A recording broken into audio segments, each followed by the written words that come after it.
It wasn't the bull that scared her. Everyone assumed it was.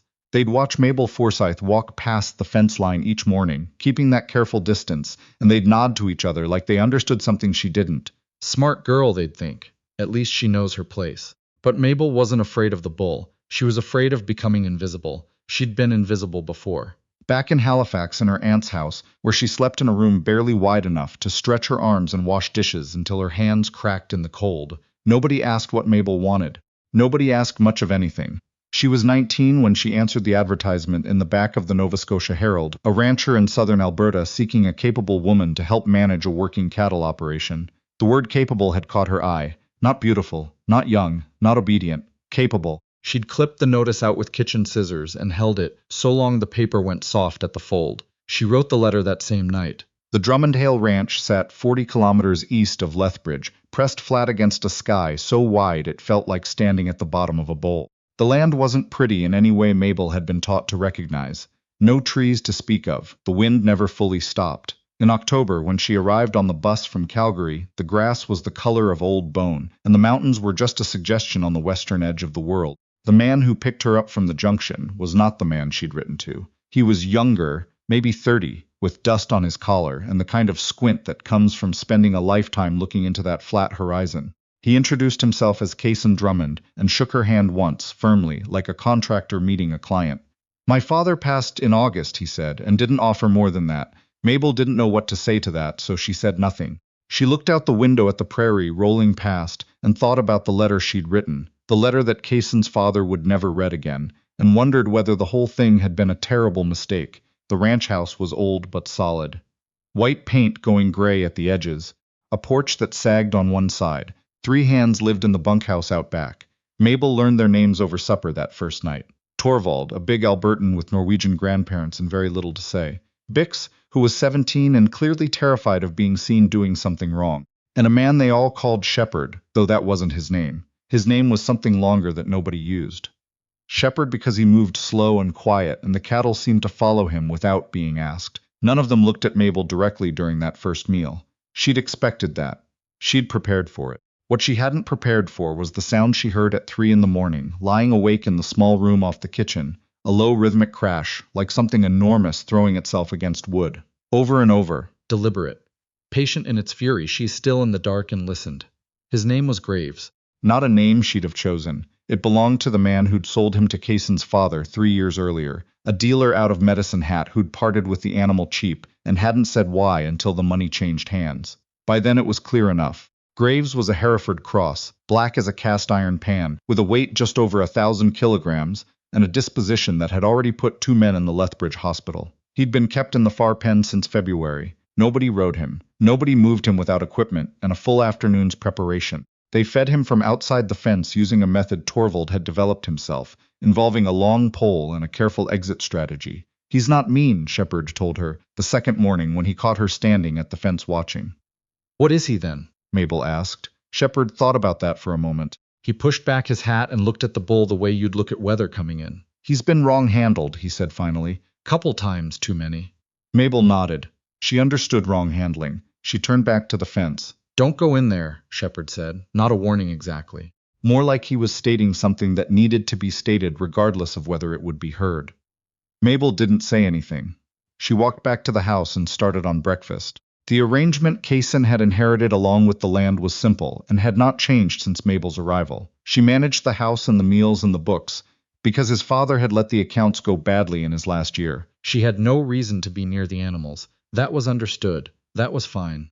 Except it wasn't, entirely. The books were done by noon. Meals were manageable. There were only 4 people to feed, and they weren't fussy. By 2 in the afternoon, Mabel had nothing left to do that didn't feel like she was filling time. She'd grown up working from dark to dark.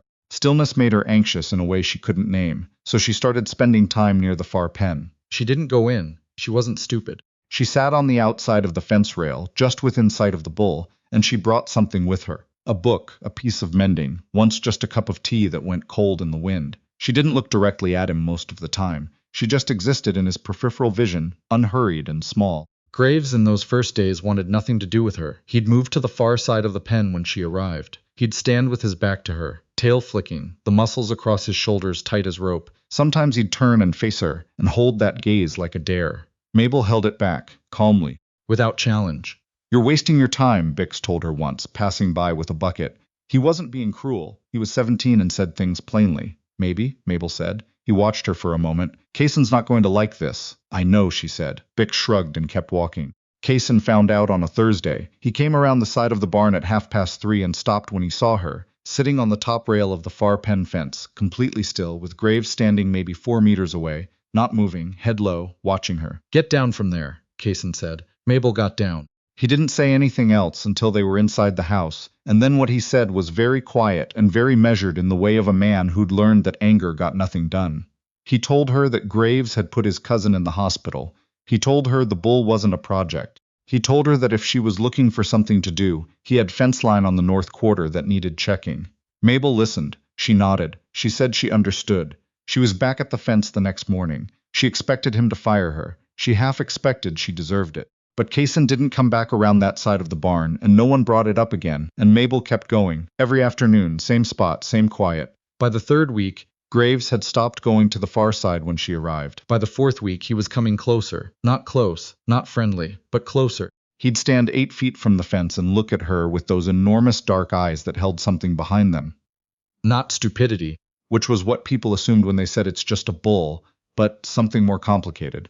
Something that had learned to expect a certain kind of treatment and was slowly, cautiously revising its expectations. Mabel felt that in her chest somewhere, the revision of expectations. She knew what that was. There was a night in early November when the temperature dropped hard and fast the way it does on the Alberta prairie, that sudden cold that comes without warning and makes the air feel thin and sharp. Mabel was checking the latch on the equipment shed when she heard it. A different sound from the far pen. Not the angry crashing she'd heard before. Something lower. A kind of distress. She went around with her lantern. Graves was at the near fence, pacing. That wasn't normal. She held the light up and looked and saw it. His left rear leg. Something wrong with it. Not a break, but a deep cut. The kind you get from old wire, half buried in frozen ground. He was bleeding, not badly, but enough.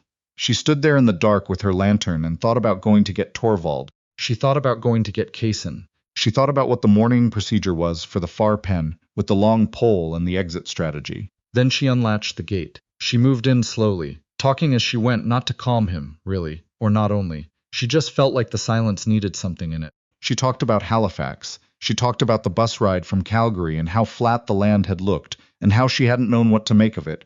She talked about her aunt's kitchen, and the crack in the ceiling above the sink that looked like a river from above. Graves watched her. His pacing slowed. He didn't charge. She got to his flank and crouched in the frozen dirt and looked at the cut. She'd need supplies she didn't have with her. She put her hand very lightly against his side, just to let him know she was there, the way you'd touch someone's arm in a dark room so they knew they weren't alone. The muscle under her hand trembled once like a struck chord. Then it stilled. She backed out of the pen, latched the gate, went for supplies. When she came back, he let her in again. Kaysen saw the wrapped leg in the morning. He stood at the fence with his coffee and looked at it for a long time. Then he looked at Mabel, who was making her way back from the chicken shed with the morning's eggs. You went in there, he said. He was hurt, she said. Kaysen looked back at the bull. Graves was standing quietly, head down, eating. Nothing about him looked like the animal that had put 2 men in hospital. He looked like a very large, very tired thing that had finally found a patch of ground where nothing was expected of it. You could have been killed, Kaysen said. I could have, Mabel agreed. She went inside and started breakfast. He stayed at the fence for a long time after that. Torvald told her later that he'd seen Kaysen reach out and rest one hand on the fence rail, just looking, and that he'd stood there the better part of 20 minutes before going back to work. Torvald said this like he wasn't sure what it meant. Mabel thought she knew. December came hard. The work on the ranch pulled in tight around the cold, the way everything did out there. Animals close, people closer, the days short and the nights long and honest. Mabel had settled into a rhythm she hadn't expected to find. Mornings in the house, afternoons near the pen, evenings at the kitchen table with the account books and a lamp burning low. She and Kaysen had developed a language without quite meaning to. Not conversation, exactly. More like a shorthand. He'd leave a note on the table if he needed something ordered. She'd leave a note back if there was something in the accounts he needed to see. Occasionally they'd share the table after supper and not talk much, and that was fine. He was a quiet man. She was a quiet woman. Silence between them didn't feel like absence. But there was something underneath it. She felt it the way you feel weather in your knee before the rain comes. Something shifting. One evening he sat across from her while she was doing the books and said, without preamble, "Why did you answer that advertisement?" Mabel put down her pen. "Because it said capable," she said. He looked at her. "That's it?" Nobody had called me capable before, she said. Not directly. Kaysen was quiet for a moment. Then he said, you are. It was such a plain thing to say. No adornment, no qualification. She felt something ease in her chest that she hadn't realized was tight. Thank you, she said, and picked up her pen again. He went back to whatever he was reading. The lamp burned between them. Outside, the wind moved across the flatland, and somewhere from the far pen, Graves stood in the dark and breathed. "The thing about trust is that it doesn't arrive, it accumulates." By January, Graves came to the fence when Mabel appeared. Not running, not in any dramatic way. Just a reorientation, the way a plant turns toward a window. He'd walk over and stand there and let her look at him, and she'd look, and that was enough. The hands had started calling her the Bull Whisperer in the easy, affectionate way men use nicknames when they've changed their minds about someone but don't want to make a speech about it. Bix had stopped saying she was wasting her time. Torvald had once stopped on his way past and said, my grandmother had a horse like that. Took her 2 years. He said it without any further commentary, but the fact that he said it at all felt significant. Shepard just nodded at her now whenever their paths crossed. It was a different nod than the one from September. She'd catalogued the difference without meaning to. She told none of this to anyone. It wasn't something that needed to be said. In February, Kaysen asked her if she'd be willing to stay on through spring. They were in the kitchen. He was standing at the window with his back to her, which was the way he delivered things that required something of him. I'd planned on it, she said. He turned around. I wasn't sure if you had. She looked at him. He looked at her. The window behind him showed nothing but white, a clear winter sky, bright and empty and enormous the way Alberta skies are enormous, like the world had been stretched over a frame too wide for any painting. "I like it here," Mabel said. She hadn't said that out loud before. She'd barely let herself think it. It surprised her how true it was. Not just the work, not just the rhythm, but the particular quality of the place. The way the cold was honest. The way the sky gave you the full report of what weather was coming. The way a thing that had been badly handled could, with time and patience and the right kind of presence, stop being afraid. "Good," Kaysen said, and that was all. But later, when the dishes were done and the lamp was on, and the accounts were spread across the table, she noticed he'd left a cup of tea at her elbow without being asked. He'd made it the way she made it, strong, with no sugar, which meant he'd been paying attention. She wrapped her hands around the cup and looked at the numbers in the ledger. And didn't say anything about it. Spring came late, the way it does in southern Alberta, arriving not with flowers but with mud and then more mud and then, finally, green. Tentative at first, then sudden, the way the land there seems to change overnight.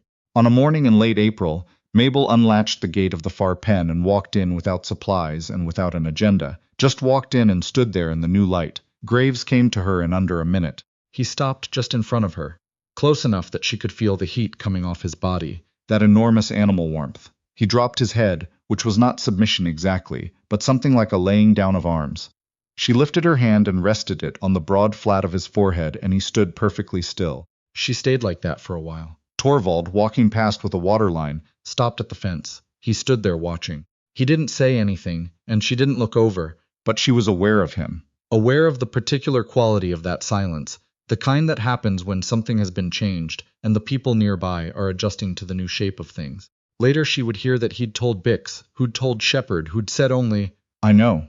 Kaysen heard about it that afternoon. He was fixing a line on the north quarter when Torvald drove out to find him, which was unusual enough that Kaysen knew before anyone said a word that something had happened. He rode back in. He went to the far pen. Mabel was sitting on the fence rail, on the inside, and Graves was standing 3 feet from her like it was nothing, like it had always been this way. Kaysen stood at the fence for a long time.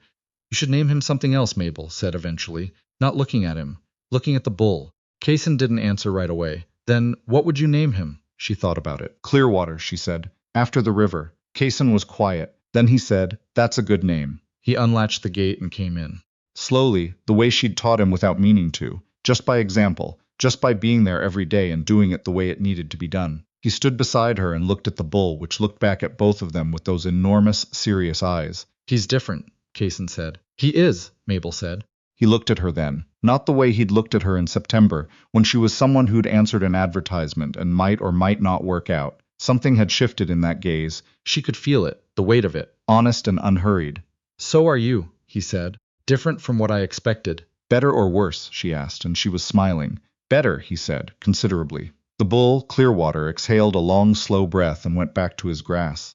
The sky above the Alberta prairie was the blue that only happens in late April, that particular clear blue that looks like it goes on forever, and Mabel stood inside the far pen on a Tuesday morning in spring and felt, for the first time in longer than she could say, exactly where she was supposed to be.